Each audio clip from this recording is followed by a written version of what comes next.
Magandang umaga po sa inyong Magandang lahat. umaga. So, bago po ang lahat, ako po si Casey Marie Castroverde Katipunan. 23 years old po, all the way from the city of Love, Iloilo. Ako po isang Ilongga, mga malalambing na tao. So, bakit ako nag-reway? So, bago ako nag-reway, fresh graduate ako muna. Fresh graduate ako ngayong taon, last June 11. So, syempre, kung fresh graduate ka, unemployed ka na pagkabukas, Correct. di ba? So, naghahanap ako ng oportunidad na makahanap ako ng trabaho at matulungan ko yung pamilya ko. Yun yung mindset ng isang breadwinner. So, after my graduation, Sir Rad chat me kung pwede ba daw kami magkape sa SM.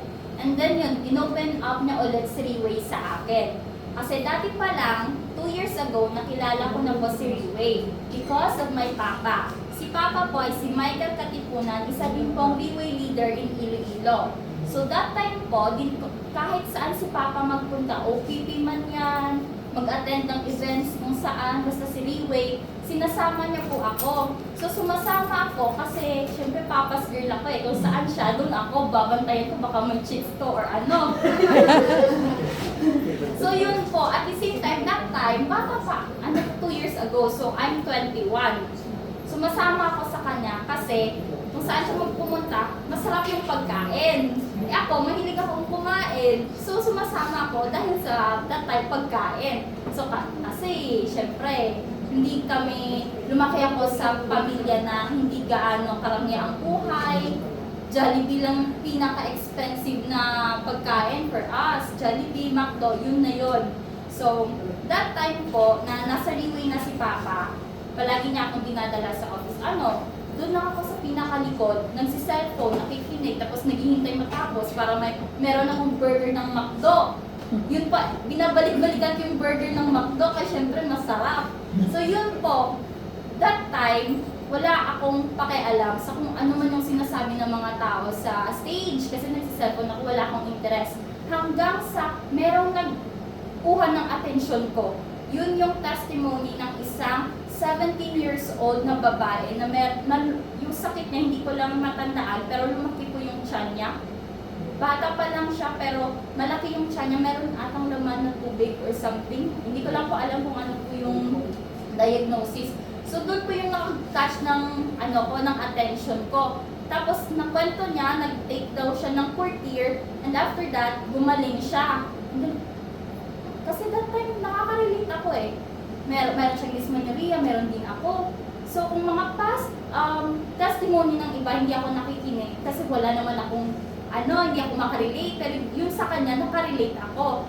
Doon na nag-open up sa akin yung about sa Riway.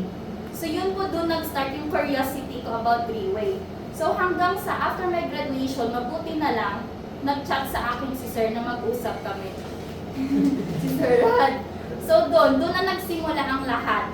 Alam niyo po ba, nung nasa Riway na ako ngayon, inoferan ako ng trabaho bilang guidance staff sa Iloilo, malaking school yon, dinicline ko.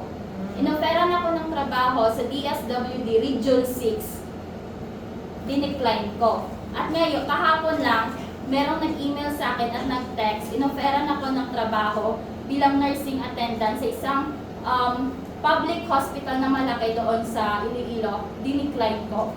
Kasi nakita ko yung future ko dito sa Riway. Nakita ko yung kung gaano pinapahalagahan ni Riway yung mga tao dito. Kung paano niya binigyan ng value. Kasi as a fresh graduate, wala eh. Si Riway lang talaga yung binigyan ako ng value. So, mabuti na lang, yung tao na to, pinush talaga ako na mag-attend ng 3 days, 2 nights seminar. Akala ko makikinig lang ako.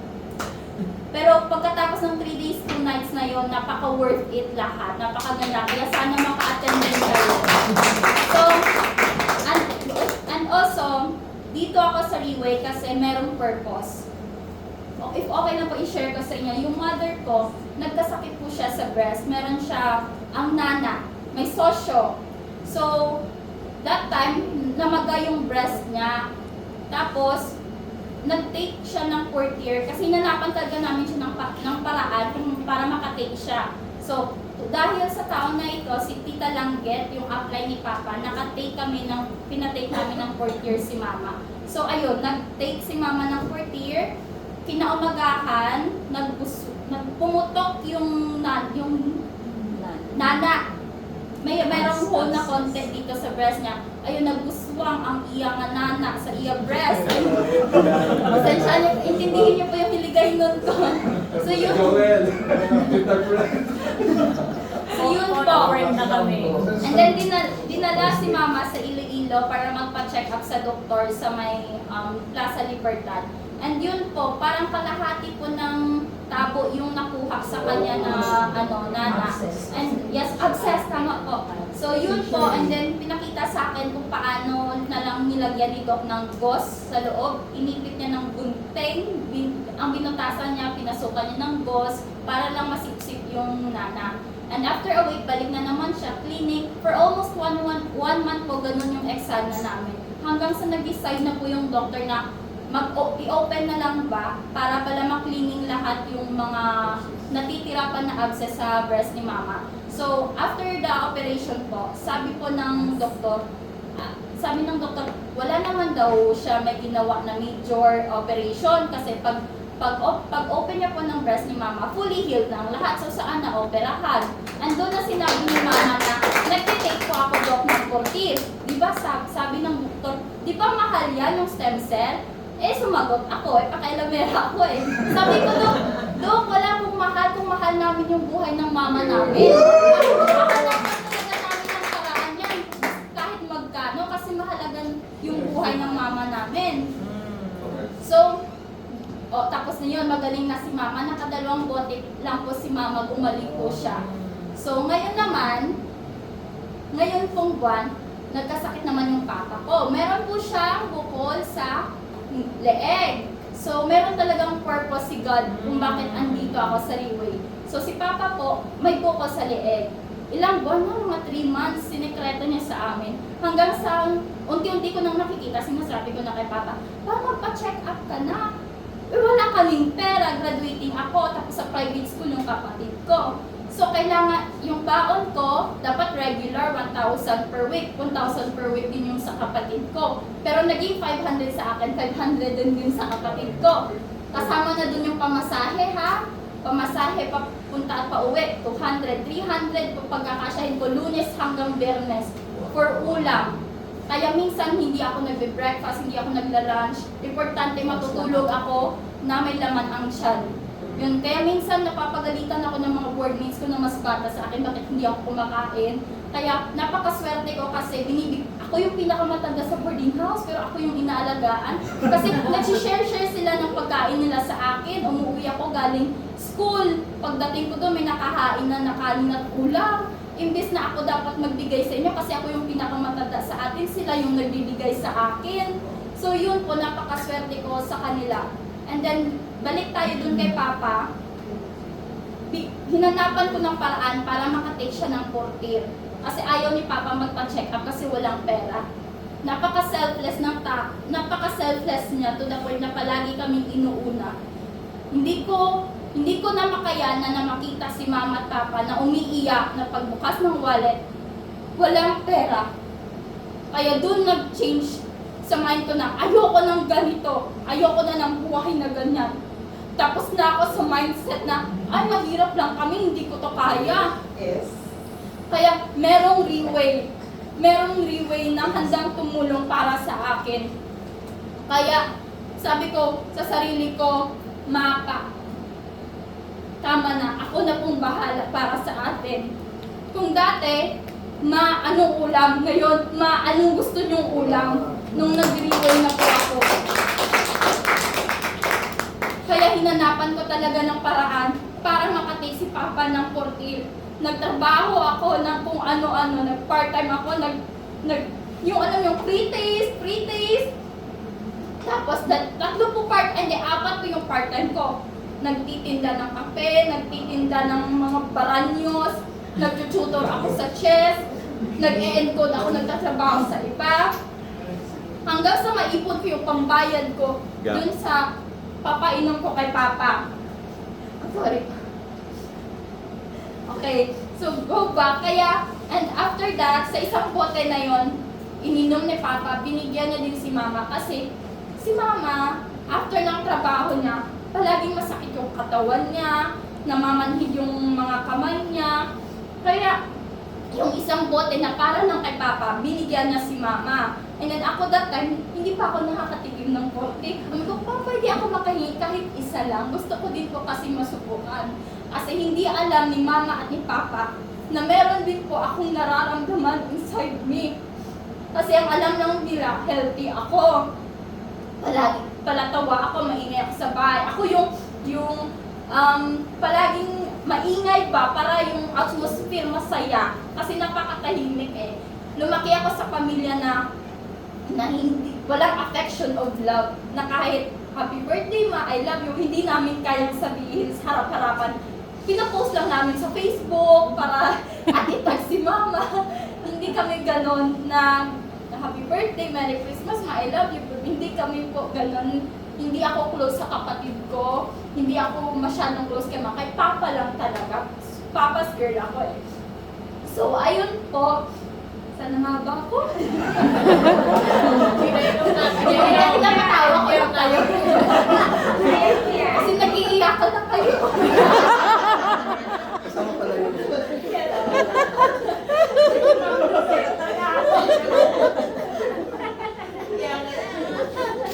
So, ayun po, back to me. Kasi bata ako, mahilig akong kumain ng mga masasarap. Kahit saan yan, fiestahan yan, makapal mukha ko kahit hindi ako invited. Sasama ako para makakain ako ng mga masasarap na pagkain. Ayan, tumawa na kayo, mabuti na. So, ayun po, hindi ko sinabi kay Mama at Papa na meron akong nararamdaman and wala pa akong check-up. Kasi pinag-iipunan ko pa sa mga part-time ko. So, kasi minsan, siguro sinisingil na ako ng katawan ko kahit bata pa lang ako. Palagi, syempre sa boarding house ako, tinitipid ko yung mga baon ko. Palaging pansit canton, itlog, hotdog, lahat prito. Kasi hindi po ako marunong magluto.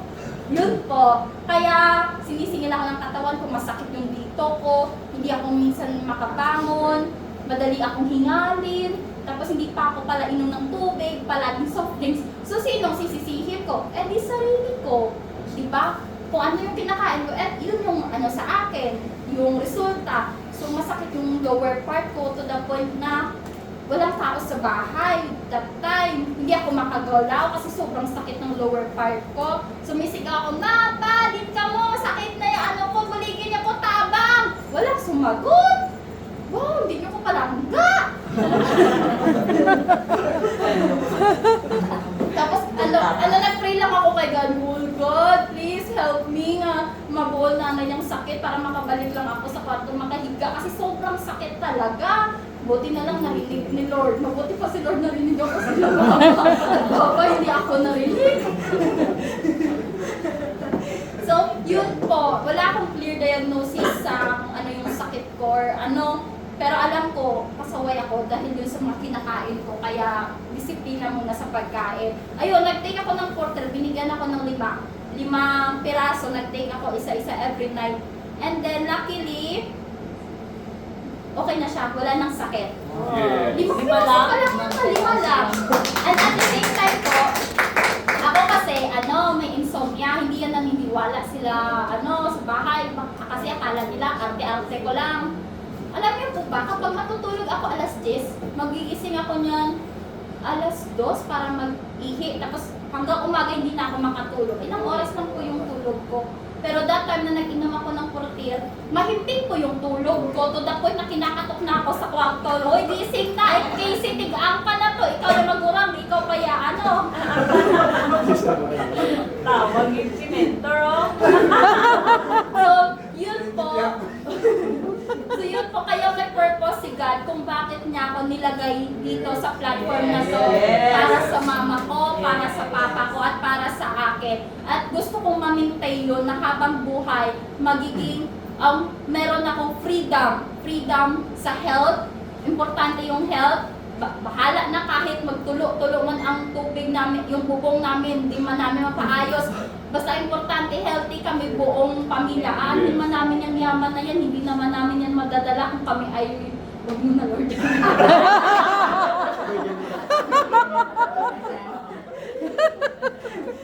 Di ba tama naman po? Yes.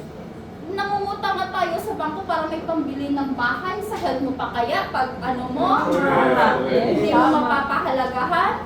Kaya ayun, meron kaming freedom dapat sa health and also sa wealth.